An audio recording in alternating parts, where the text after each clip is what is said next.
Good morning. What is going on, everybody? What's up, stylists from the back room? Well, we are the stylists from the back room. You guys are probably in the back room watching us. So good morning to all you too. You guys are joining us. This quiz this week is supposed to be a fun quiz because John's been getting better at the quiz questions. Wow.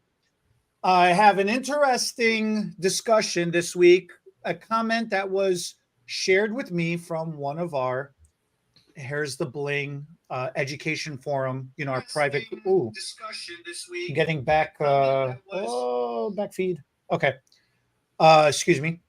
And then we're going to talk about education. And I've actually got the motivation this week. So I'm excited. I'm totally excited. Good morning, everybody. Eddie, as we always start off, how was your week this week? We need a better opening than how is my week this week. No, everybody wants to know how your week is Nobody going.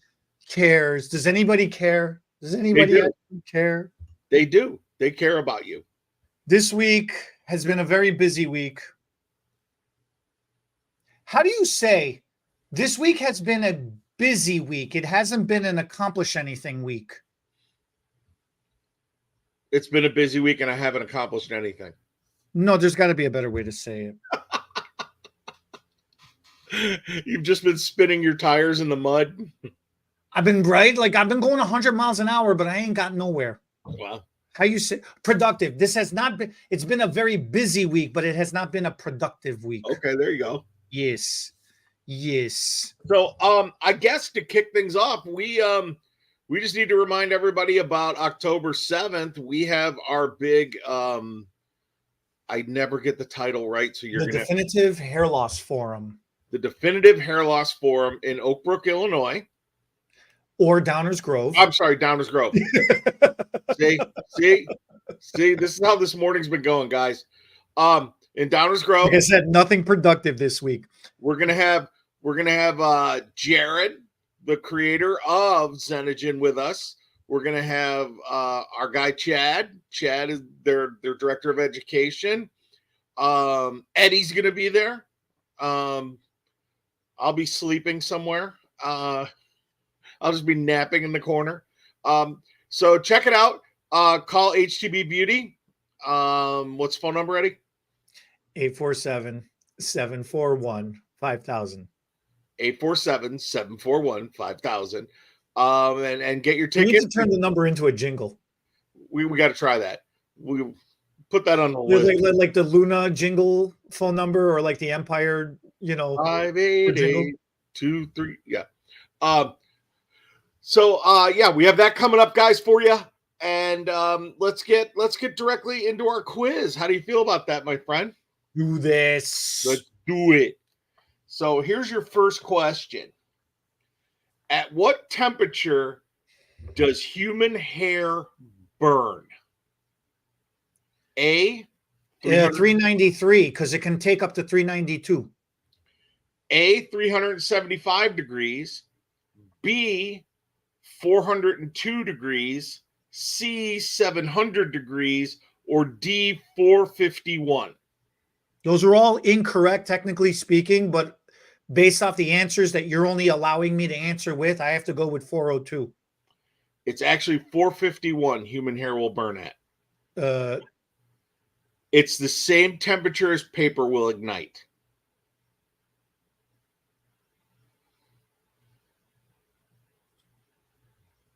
Google it. You know what? Look, this is the fun of the quiz. Okay. You know what? I'm wrong. You are correct. Because when we use keratin smoothing treatments, we go up to 450 degrees on the flat iron. And if the hair would burn, then those smoothing keratin treatments would never work, would they? Correct. Okay, I stand corrected. This is the interesting thing about the quiz, right? Yeah, I really got to pay attention to how you're asking the question. I'm filling in what I know and think about hair. Okay. Right. Okay. Right. That's cool. That's awesome. That's a great question. So 451 degrees, guys. You will permanently damage Fahrenheit. Because could you imagine 450 Celsius? Isn't it? It's like the surface of the sun or something. Oh, I think that isn't that Kelvin, like 450 Kelvin or something would be like. Well, what's that? What's that? I was sent to. It's over 9,000. I was sent into the hall during that part of science class. So along those lines, true or false? Okay. False. True I or don't believe false? anything you say. True or false?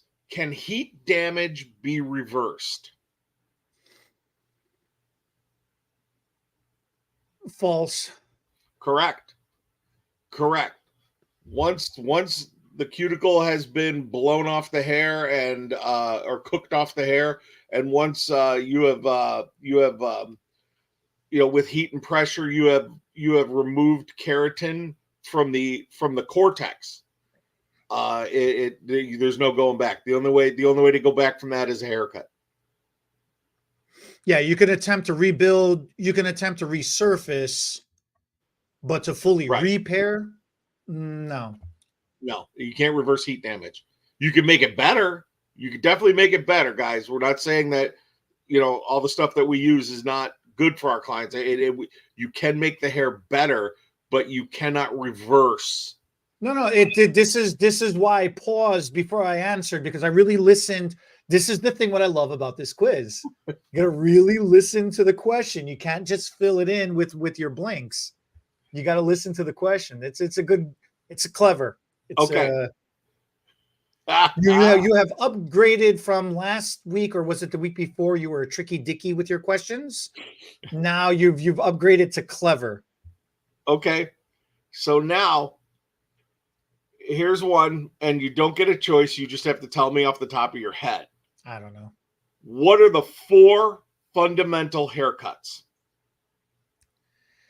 Are you talking about the degrees of elevation? 0, 45, 90, 180? Yes. What are those? I don't know.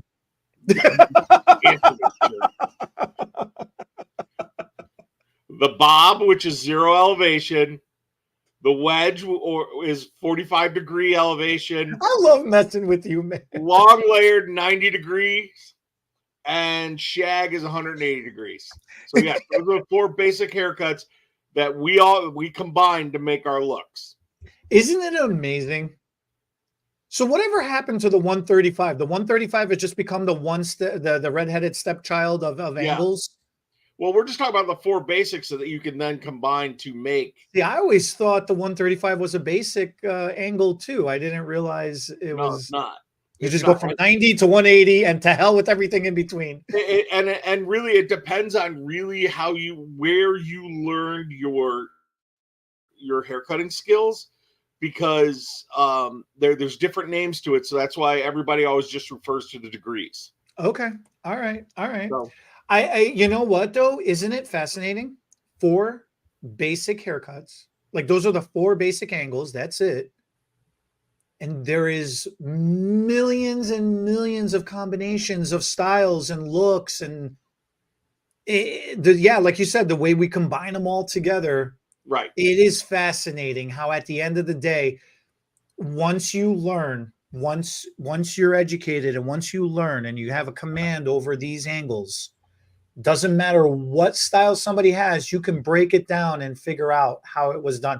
And that's really the beauty and the artistry of it. And that's the beauty and the creativity of it. It's fun, man. It's really fun. That's the cool part about what we do. All right. So you ready? Now you gotta think back to beauty school with this one. Oh boy. What is the main ingredient in an acid wave? Acid.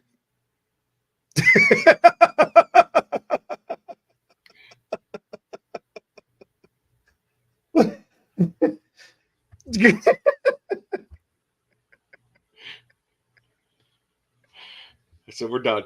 We're going home. I want to go home. Okay. Water. Well, the main ingredient, those stupid papers, because I couldn't wrap good enough to get it around the rods. I always needed those cheater papers. What are those papers called? The end papers? Yeah, the end papers. Yes. I always had, because I have the fat paws, I used to have to get the extra large ones because I could never use the little ones. And then the paper, I would put so much paper to keep the hair together because I sucked at rolling. Yeah. My rod was like, I'm using like pink and blues, but I got It's like this an inch much thick. on a pink and blue. It was terrible, man. I had the beauty school instructor that I had, Miss Teresa. She was fantastic. She's up there looking down, shaking her head at me now, but she could always find on my perms where the rod was that I had a fish hook. Oh wow. Okay. She just had this sixth sense, and for her, if you had a fish hook, you had to take the whole thing down and redo the whole wrap. See, I was so good at hair color that by default, and I was good at my haircuts too, that by default, the instructors just thought I was good at everything. And the girls used to make fun of me and they used to say, "Oh, you're like a high roller," because I'd have pockets full, I'd have pocket curls. So I would just, my pants would just be stuffed throughout the day. I'd forget to take them out after I'd be done, and I'd do another one and another one and another one. And I just keep putting them in there. By like the lunch hour, my pockets would just have like filled up on both sides. And then they're like, "Oh, what are you, a high roller?" You know, because I had so many pocket curls and it was bad. It was really, really bad. Now, mind you, it was mannequin work. It wasn't, clients. Right. Because then I'd be in a lot of trouble. Right. But okay, so what is the main ingredient? The main ingredient is glycerol monothioglycate. It's thio. Thio. Okay. Which and the reason why it's in there is because what bonds does it break?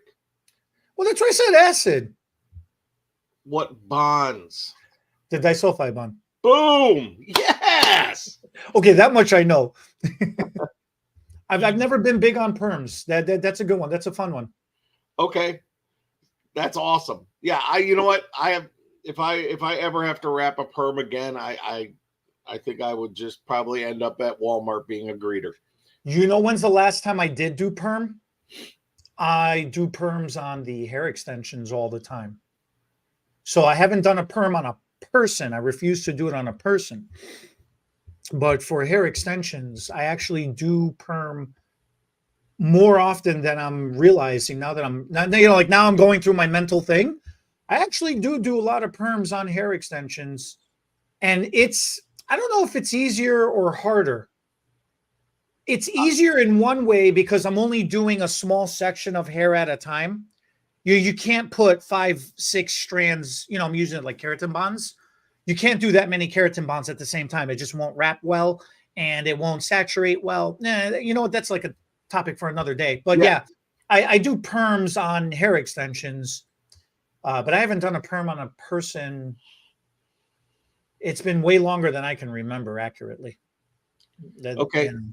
So your next question for all of our Illinois hairdressers. Okay. In Illinois, how many CEU hours should you have every 2 years to renew your license?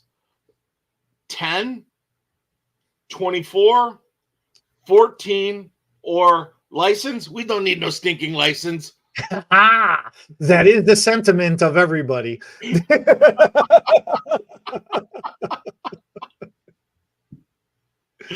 At 10 is usually, I usually get the phone call. So like this year is not the renewal year for us. Next year is, right? So I'll usually get the phone call, next year being like, I got 10 hours. I need 4 more. They're like, do you have any classes coming up? Do you have any classes coming up? Right. I wish people would get 24 hours of education, but, trying to get that 14 hours is already pulling teeth to begin with. Right. And it's not for everybody. Like there are a lot of hairdressers that do enjoy being motivated and being educated, but there are unfortunately, there are too many stylists that, yeah, even that 14 hours is just, pulling I don't teeth. know. And It's so hard. a year from now, both our phones will be blowing up Blowing up. because September's the renewal month, and it'll be, do you guys got any? I need hours. Can I come in and wash the floors? Seriously. Seriously. And Why is that though? Why is it the first class somebody takes just becomes that, like that's it? Like then moving forward forever, they learn that one thing, and then that's just the one thing that they do. And then they even forget how to do. How long do you retain something when you learn something? That's a great question. I'm going off on a tangent, but yeah, how long do you remember something when you first learn something? I think that all that's dependent upon really how motivated you are to learn that. True to a certain extent, but there is actual studies that show that you lose 50% of the information. You do not retain 50% of the, you only retain 50% of the information within 24 hours of learning something. Oh yeah, 100. Oh yeah, that's what you meant. I misunderstood. And then if you don't apply that information, what you just learned, within 48 hours, you practically lost 80% of it. You're only remembering 20% of what you learned. That is insane. But it's almost like, if you think about it, you ever play the game of Operator where I have to whisper something on your ear and then you whisper it to the next person, the next person, the next person? Yeah. You can't even remember the first thing somebody just said to you 2 seconds ago. Yeah, ask my wife. She says I don't pay attention. Wait, what? Yeah, exactly. Exactly. No, you know what? And I think I think that needs to that tends to a good subject for us to get into, is the fact of, is why do a lot of people why is it, oh well, I took a class, why do people get so stuck in their heads of, I know everything, I don't need another class, I don't need to learn anymore. Which is really funny to me because you know how I am. Right. So when somebody says that to me, I say, how many forum groups are you signed up in on social media? How many channels are you subscribed to on YouTube? How many people do you follow on Instagram because they post new ideas and new techniques all the time? Right. And then they're like, oh yeah, I love, I follow John on Insta. I love John, blah, blah, blah. Oh, I watch you guys on YouTube every week. Oh yeah, you guys are fun. You guys are awesome. I learned so much from you guys. Well, wait a minute. Hold on. Let me get this. So just to be clear, you took one class years ago and you don't want to sign up for this new class that I got coming up, but you are more than willing to spend time every single day to check in, make a post, complain this doesn't work and why, and I need help or whatever, or you'll look up, your pictures and your posts, or you'll listen to this insanity, but you won't sign up for a class. You don't want to come until it's July of next year, and all of a sudden you're like, I need 14 hours. Or no, even better, it's like August 29th, Yeah. and you need 14 hours by the 1st. Right. And then it's, oh, who do I know that can get me, yeah. But what is the hang up of wanting to take another class after taking class? Like, since you took it once, what is the resistance to wanting to having to go back to do it again? That's a great, I don't know what the resistance is, because once again, I'm like you. I'm kind of a nerd for my craft, and anybody's point of view on something, I can always take away something for me. As far as, I mean, yeah, granted, I've sat in color classes, and every class, it's, this is the color wheel, these are your complimentary, these are your tertiary, that stuff. But then because you're taking the same class over and over? No, that's just what they do. People, we become very stuck. We put blinders on, and it's, I just need to learn about what's going to make me money, and I'm not going to open myself up to anything else. And they do this. This is straight ahead. And then that's where I'm going to go off on a side. I'll back up on that because I'm going to go off on a side tangent, and that's a discussion for another day about burnout and becoming just that old hairdresser. Where I have a good friend. He even said, he goes, I bought a house cut in the wedge in the 70s. But it's taking your skill set and expanding on it, and that's the coolest part about what we do is you can always expand your skill set, and there's so much information that's available to us. And coming up now with a lot of we're even going to be doing it is on education from your couch. You're going to be able to do education with us from your couch, sitting there with your your laptop or your iPad. I just thought you just said something, and you just remind me of something. Are we spoiled in such a way of because of my, like every time I throw a grenade into everything, I like to poke and I like to push, Yeah. and I hate repetition. I hate redundancy, right? So are we spoiled in such a way of every time we have a class, I'm always saying, how do we update and change the class? No, because you want to keep it. Yes and no. Yes, we are spoiled. Yes, as an industry, there's so much information at our fingertips. It's unbelievable. But no, because always wanting to make it new, fresh, and different for people is what keeps you on the cutting edge. But then you're saying you've been to classes before where it's been very repetitive. Right. Well, there's always that repetitiveness to a color class. There's that repetitiveness to, clarifying. I mean, how many classes have we sat in where it's clarify. But it's always the game of how do we reintroduce that conversation, because it's never the same format of how to talk. Like, okay, there are certain points that need to be addressed in a program, in a class. Right. I guess that's okay. All right. I guess that's what it comes down to.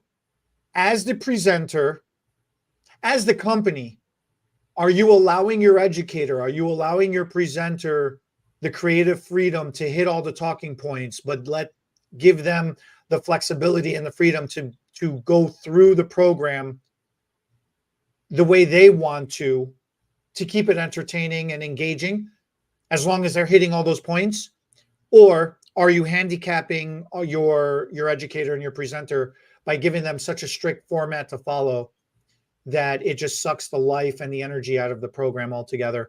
And now the hairdresser it's not exciting. It's not an exciting thing to go sit down to take a class. It's here we go again for the lecture. Yeah, right. Like that's the thing, because every time you and I are going to teach a class, I always say to you, what are the things we need to hit? And you'll list them out, and I'll be like, all right, well, how do we do it? And then you'll start listing that out, and I'll be like, wait, didn't we already do that last time? I don't want to do that again. Like, I never want to repeat the same thing over and over. Right. And but that's for my own sanity as a presenter. I don't want to be repetitive because I don't want to be robotic standing in front of a group. I feel like my energy is freaking down. Forget about the attendee. It's always a new. I mean, we get a lot of we do actually get a lot of repeat people coming to our classes over and over. But because we always we strive, and that's a great word. We strive to make it fun and interesting for people, because we both sat in a lot of classes where it's been like, oh my God, this poor educator. And I think, and we're also very fortunate. Oh yeah. We're also very fortunate because working for HTB Beauty and then the products that we represent, they kind of give us a free hand to twist and contort the class however we see fit. We're spoiled. We are, yeah. You and I are spoiled. But there are some bigger companies that I've worked for where it is a set script, and you go from soup to nuts with the script, and there's very little wiggle room, you know. But once again, that's why we're lucky, because we, you know, it's pretty much just, you know, get the information across these people and entertain them. We have worked very diligently. We've worked very hard to prove ourselves to the brands that we represent, that we Right. do care about the brands that we represent. Right. And we have that level of a relationship with the brands that they know we are not teaching classes for the sake of teaching classes. It really is with the intention of bringing the knowledge to the stylists that are attending. Mhm. It's going to help their clients, and ultimately it's going to help the brand, because people are going to like what they're hearing. They're going to understand what they're using. Automatically, they're going to buy more of it, and it's going to generate sales all the way around, you know, and it's a win-win for everybody all the way around. For everybody involved. That's why we're lucky. We're very lucky. You know, I don't get these calls very often, once in a blue moons, like once in a while, right? There was a client actually called the office yesterday. And she says, you know, I looked you guys up. You guys are the distributor. You guys are not a salon. I said, yes, that's correct. She goes, this is my situation. I have a particular product that I use. I believe you guys represent it. She was talking about All Nutrient. And she was saying, can you help me find a salon, you know, in the area that, you know, in the area where she lives, that she can, you know, speak to? Like, can we refer? So it's like, yeah, sure. Okay. So we're, you know, trying to discover a little bit more about what her situation is, just so I know kind of who to match her up with and what to recommend. You know, spend a minute or two talking to her, ask her a couple of questions. Like, it wasn't a long conversation. It was very brief because it was over the phone and I need to get to, you know, the next thing in the office. But that minute or two that I spent with her, and then I gave her, you know, a number of referrals. She's so happy. She's so impressed and so happy. You know, she's like, man, this is the best customer service I've ever had. And I'm like, I appreciate it. Thank you so much. You know, it's just like, this what we do. She goes, oh my God, no, you don't understand. It's like, you did, this is by far the best phone call I've ever had ever. And then she kept going on and on and on. And here's me. I'm like, yeah, okay, I get it. Okay, thanks. You know, it's business as usual. I got to get to my next thing. Like, here's me in my mind of, yeah, I've heard this compliment a million freaking times. Okay, already. You know, like, again, it's my stupid hang up. You know how I get about repetitiveness. And it's like, I'm going to do a very weird flex, I guess. Now I'm realizing that I'm saying this. We get complimented a lot all the time. And it's weird because I've kind of become, you know how I am with compliments. You know, I don't do well with compliments to begin with.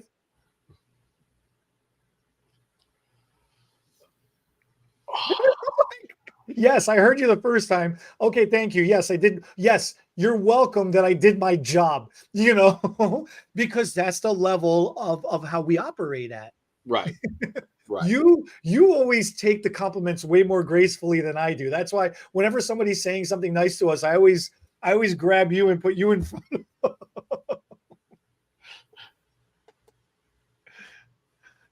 I can't. I don't know. So along those lines of that, you shared with me yesterday, was it a text that you got From what? about the toning? Oh, so there's another great example talking about compliments in our private group. Okay, on Facebook, our private group is here's the Bling Educational Forum. That's our private group on Facebook. Yeah, it was in the okay. So we are very active in that forum and constantly post multiple times a week some kind of informative, educational thought, something or other about all the different stuff that we have going on. And so I'll get a lot of messages, or I'll get a lot of phone calls, or I'll get a lot of text messages from our hairdressers in our group that, and they always want to pick my brain. And then I always bring it up to you. And then we kind of formulate how to respond and answer back. Right. Right. So one of the stylists, she sent me a DM, and it was a Instagram post. It was saying PSA to hairdressers: stop shampooing your lightener before you tone, because when you highlight somebody's hair, it raises the pH of the hair. And then when you shampoo somebody, because shampoos are generally acidic, 4.5 to 5.5, it will lower the alkalinity of that hair. And then when you go to tone afterwards, it's going to try to raise the alkalinity back again. And then it's not going to make your toner stick as good. And therefore, it's going to wash out sooner. It's not going to last as long.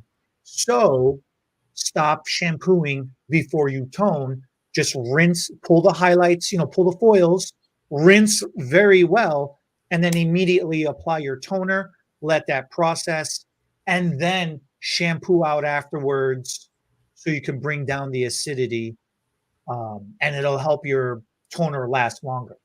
Now, that's not what I'm saying. That's what the post was. And then I get the question, what are your thoughts? What do you think? I think this is interesting. What do you think? And now we got to unpack that. There's a lot going on there, and then we got to unpack that. So that was the message that was sent to me yesterday. So with that message and that,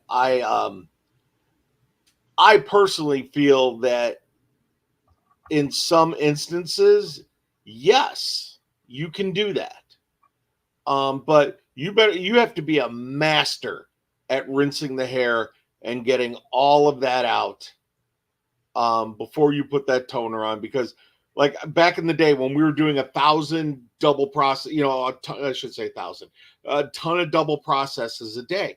If the assistant didn't rinse didn't shampoo all the bleach out, you put the toner on, and usually it's back here. They get like the purple or the blue oxidation just so real fast. But also, with that being said, yeah, it was oxidizing, but also that there's still that active lightener that's eating up that toner pigment. Do you see what I'm saying? It's eating up that toner pigment, sure. So you're not getting that. You're not getting that true, that true toner.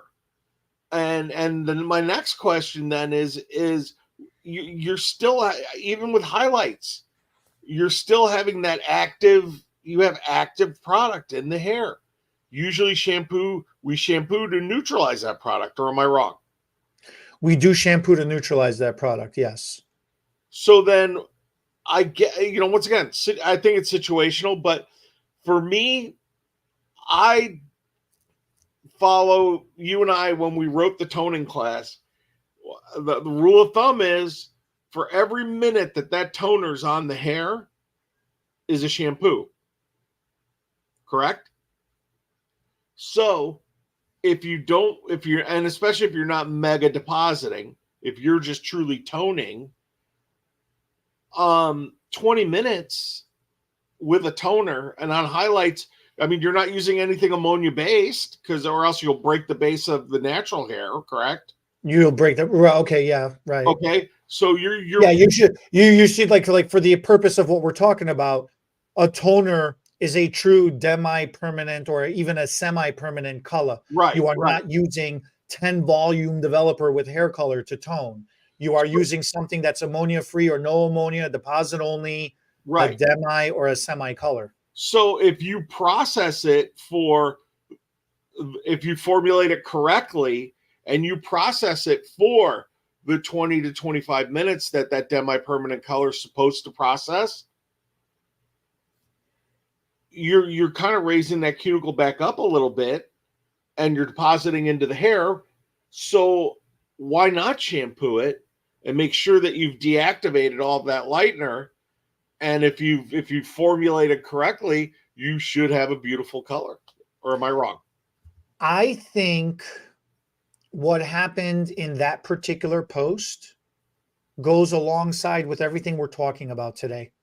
I think whoever that stylist was, forgot to was rinsing out foils, was running behind schedule. I'm speculating, right? But my hypothesis is this: she forgot. She pulled all the foils out. She rinsed all of it out. She forgot to shampoo and immediately put the toner on one time, and it worked. So and all of a sudden, you see, you know what I mean? Now it's for everybody. You know what I mean? So, okay. You are such a hot stuff that you set your house on fire. Hold, please. Sorry, guys. Eddie, keep talking. Yeah.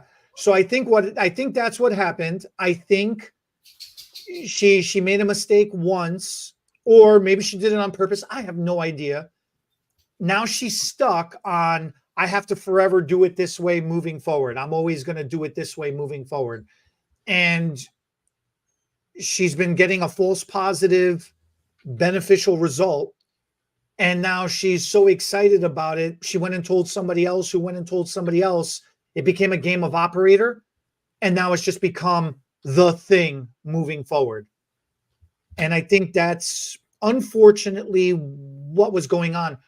The only other thing I can think of is she using such a specific product under such a specific circumstance, doing such a specific service that it didn't require it to be shampooed out, just needed it to be rinsed.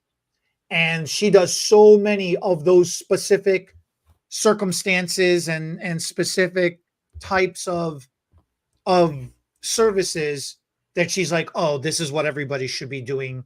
You know, there's no point to highlight any other way ever again. The breakdown of it comes down to this.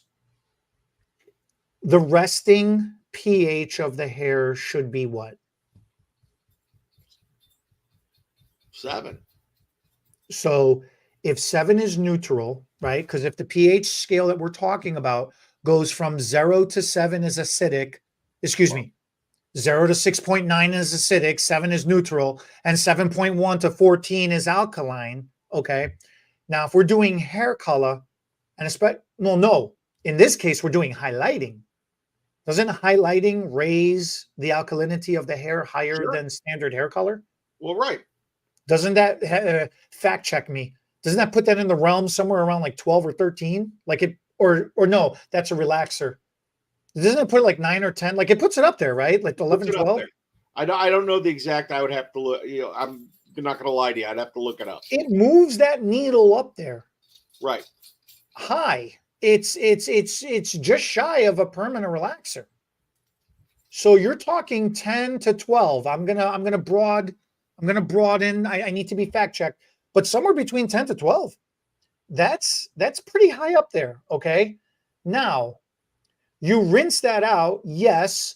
Water is the universal solvent to everything. Okay, fine. But it is not enough to bring that down back to neutral, back to 7. No, not absolutely not.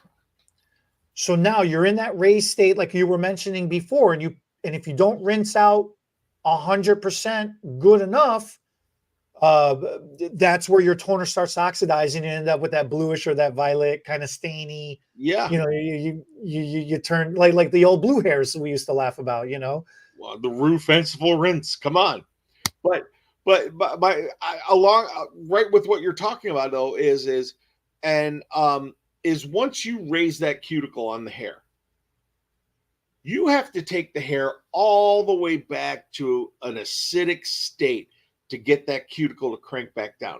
So even if you shampoo it, okay, you still have that slightly raised cuticle. And I don't care if it's lightener or if it's high lift tint or whatever lightening product you're using, you have to swell that cuticle to get inside to decolorize. True? That is true. Okay. So that cuticle is still slightly raised even after you shampoo it. and then you're going to go over it with a demi. Most demis are a developer. You're not using a direct dye, correct? So the developer in that demi, in that toner, is going to raise that cuticle a little more anyway. So her argument was that the toner was acidic. how? Again, we don't have the full story, right? We have to hypothesize. Is there such a toner that is acidic? And if so, what specifically was she doing? Because even if you rinse the water 100%, even if you rinse the lightener out of those foils 100%, the water by itself is not going to bring the hair back to neutral. That hair is still going to be raised. It's still going to be shampooing. You could have a shampoo that's acidic based. Okay, fine. But the action of a shampoo is to soften and somewhat chelate the hair, soften the hair, which how you're describing is going to swell the cuticle because it has to make room to allow debris and build up to be removed out of the cuticle. right. And it's got to leave room because you're supposed to follow up with the conditioner afterwards for the conditioner to absorb and seep in and replace and fill in the blanks to seal back down and finish the service off, you know? So yeah, shampooing is going to bring the pH down, but it's not going to bring it down acidic. Shampoo is not going to close the cuticle. Even if a shampoo was able to do it perfectly, at best, it would bring it down to a neutral state. And at that neutral state, your porosity would be balanced out. Even at a minimum, even if what she was saying was accurate, the porosity of that hair in an alkaline state is off. And when you put a toner on, yeah, okay, toner's supposed to sit 15, 20 minutes. Realistically speaking, though, I would argue, I don't know, 75, 80% of the stylists out there are not even leaving it on for 5 minutes. Right. Probably like 5 minutes or less they leave toners on for. So you're not even ever allowing the toner to do, okay, but forget about that. Even if you left it on in 15, 20 minutes, at best, it's going to bring it down to a neutral. It's not going to bring it down acidic. In the best case scenario, you still got to follow up with a conditioner afterwards. You still got to follow up with some kind of a sealer afterwards. I'm not aware, correct me if I'm wrong, I'm not aware of any toner that exists that you do the toner, you rinse it out, and then you're done. You don't have to do anything afterwards. You don't have to put a leave-in. You don't have to put a sealant. You don't have to put a conditioner. You don't have to put a blow drying to finish off the cuticle, like to seal it afterwards. Is there such a toner that you put it, you process it, you rinse it, and then you're done? Well, I used to work with a woman who was, and I'm pretty sure I know when she said acidic, I knew what color line she's talking about. I know there are a few color lines that have acidic based toners. Well, no, she's we are. I don't want to mention the name. Yeah, I know what you're talking about, but to that degree where it can replace a conditioner. It's well, when this color line first came out back 100 years ago, it was called the hair color that thinks it's a conditioner. Thinks is a conditioner doesn't mean it is. Exactly. So there is it will add a little level of slip to the hair, but I worked with a woman and she would tone with this product and she would just rinse and style afterwards. I don't know. Yeah. I think toning is something that we all do on the daily, and we all have our own things that work for us. But it's still missed. I'm still having a hard time with for me personally, you have a active lightener in the hair, and to just rinse and not, what's the word? to not actually with shampoo mechanically remove that from the hair, Yeah. you're not going to get any, at least in my experience. And I'd love to hear from anybody else. If you think Eddie and I are off base on this or what, let us know. Let us know. But I just personally, I can't see any durability with having that active. And then what? And then do you shampoo out did they say?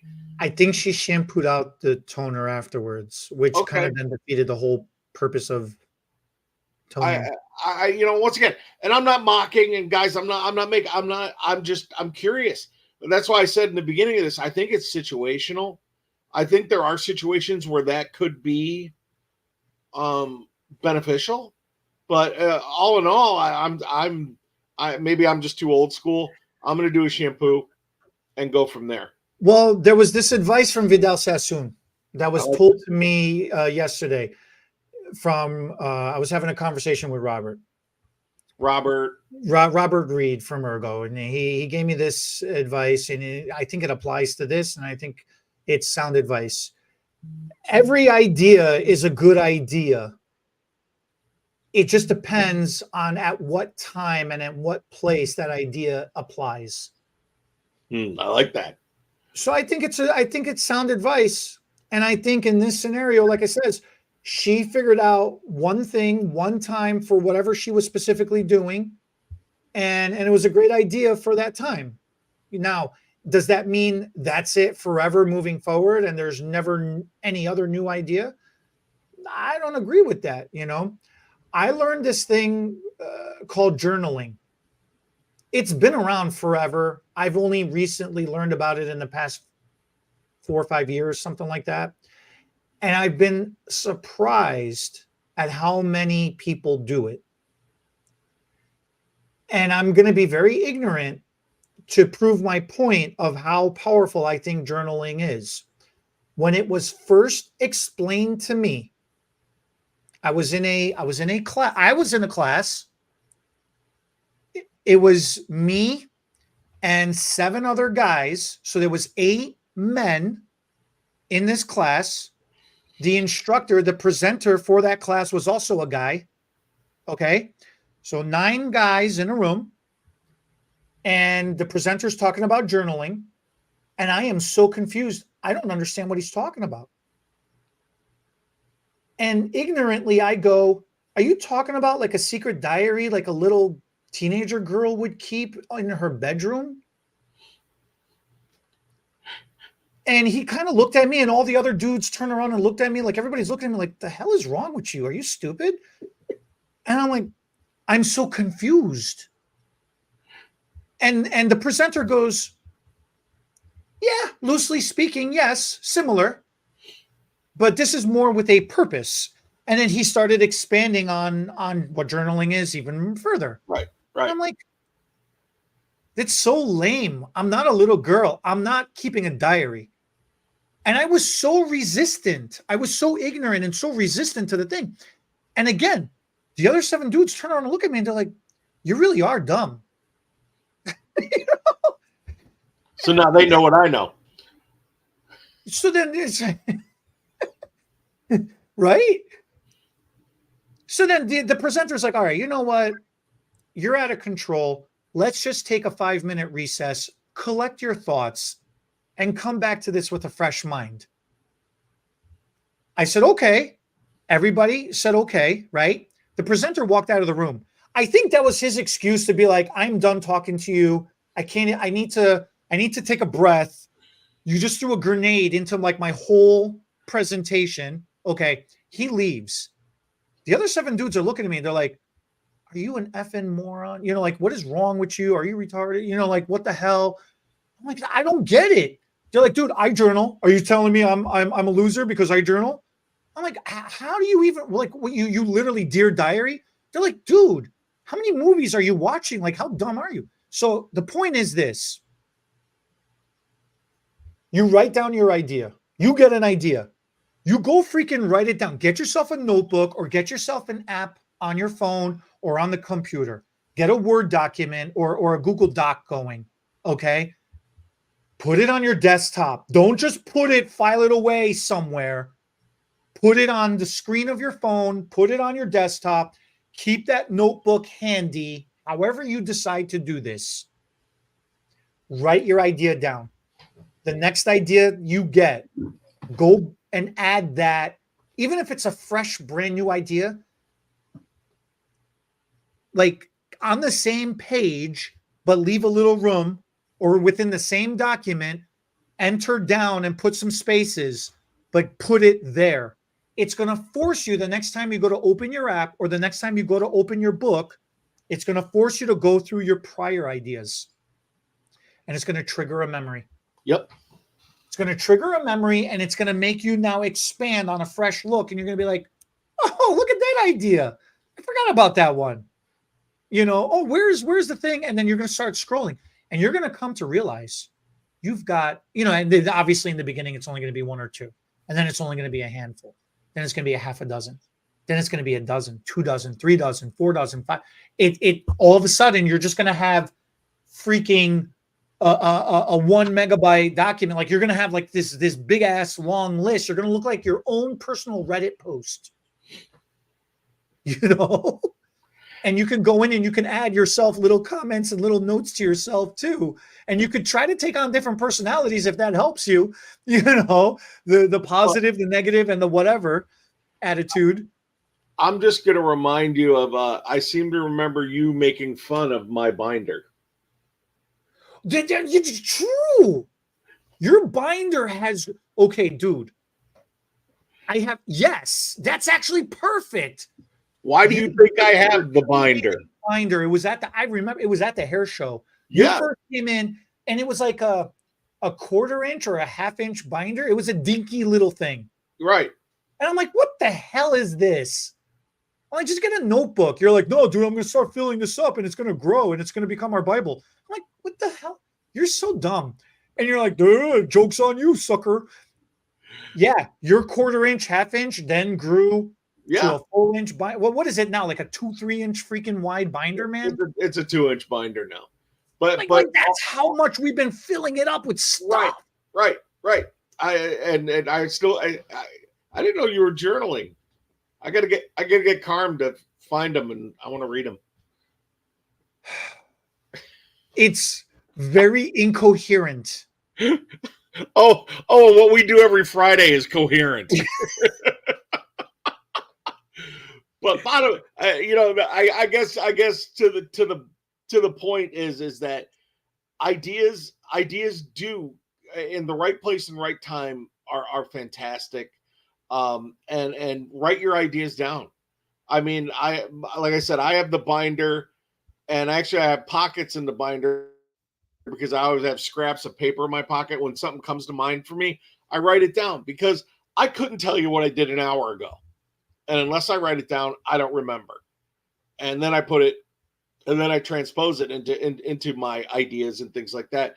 And it truly is just another way of being organized. You really are good at that too.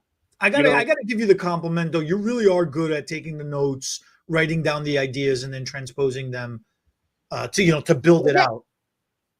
It's just because I being the ADD child that I am, you roll something shiny across the floor, I'll forget about it. Well, no, you've brought things up to me, and I'm like, what are you talking about? Like, no, we've talked about this before, and you'll go back and you'll be like, yeah, we talked about this like 3 months ago. You probably don't remember, and then you'll start reminding me of the conversation, and I'm like, how the hell? Yeah, you really are good about it. No, but it is ideas. Ideas, usually pan out. I mean, how many years? 2 years ago, this was an idea, and look where it is now. That's true. That's true, and this has evolved too. When we first started doing this, and we're like, oh, what do you think if we did this? You're like, oh, write it. That's true, because now you've got me doing it. All right, I'll write it down. Like I may not agree with you in the moment, or I may not understand what you or Darren are telling me in the moment, but I have gotten way better about it. And now I'll say, all right, you know what? I'm gonna write it down, or I'm gonna add it to the board, and we'll bang it out. We'll go over the details and we'll flesh it out, because before I used to be very, here, I'll give you this one. I used to be very defiant before.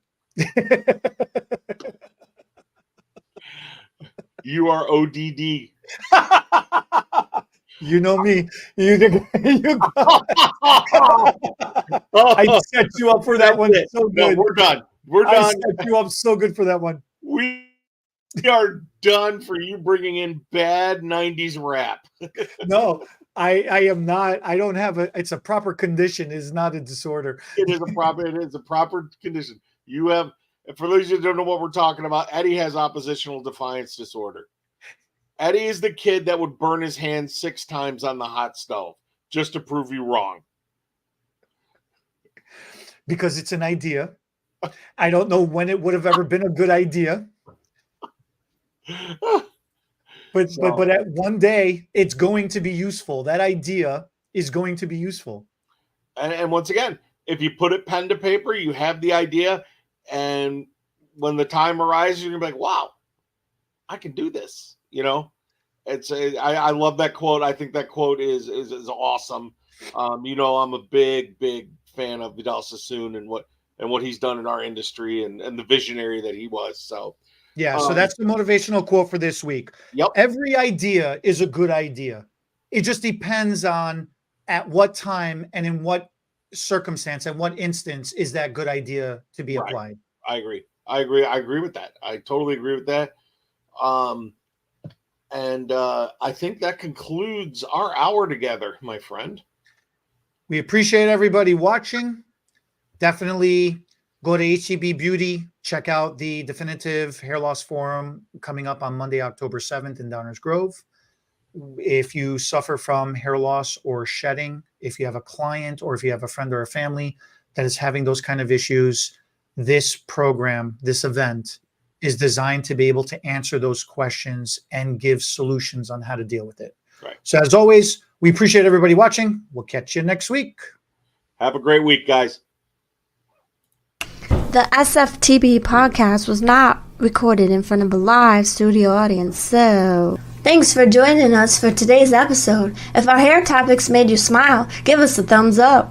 Drop your thoughts in the comments. We'll read them while waiting for our caller to process. Share this video with your stylists and friends. It helps us make a difference, one strand at a time. And don't forget to subscribe and ring that notification bell so you never miss an episode. Because your hair deserves all the latest and greatest tips.